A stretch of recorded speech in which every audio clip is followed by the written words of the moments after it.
الرجيم بسم الله الرحمن الرحيم الحمد لله رب العالمين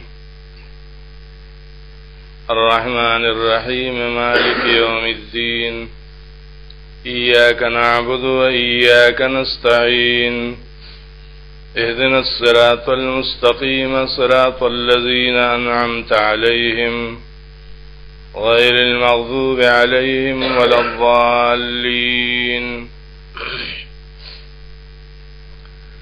سورة الفاتحة قرآن کریم اول سورت تے دی ترتیب کے او پنځم سورت تے په نزول کې پس د سورت مدثر نه او دی سورت فاتحه کې درې حصے دي. اولی حصہ کې د الله په جندل دي مالک یوم الدین پورې، او دویمه کې د خپل ځان په جندل دي ایاک نستعین پورې، او دریمه حصہ کې خپل مقصد په جندل دي. الحمدلله تمام د کمال صفاتونه خاص د الله دي رب العالمین چې رب د مخلوقات ته، الرحمن الرحیم چې عام مهربان دی او خاص مهربان دی، مالک یوم الدین مالک دروازې د قیامت ته.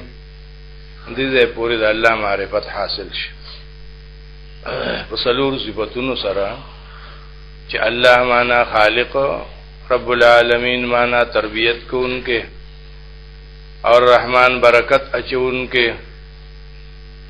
په دنیا کې، اور رحیم برکت ورکونکې په آخرت کې، او مالک یوم الدین نوس د بنده خپل ځان.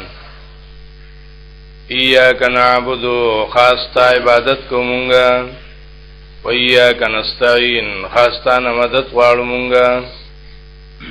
یو مقام د عقیدې شو چې ایاک نعبد، بل مقام د عمل شو چې ایاک نستعین. عقیده مخکی په عمل باندې نو ځکه ایاک نعبد مخکی کو. اوس د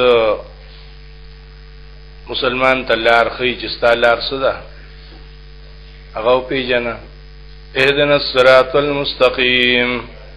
یا الله او خیمونتا لا رسید د توحید، صراط الذین انعمت علیهم لار داغی کسانو چې تا په انعام کړی دی، غیر المغضوب علیهم چې نه پاغي باندې غصه کړی شوی ده، ولا الضالین او ناغي گمراهان دي.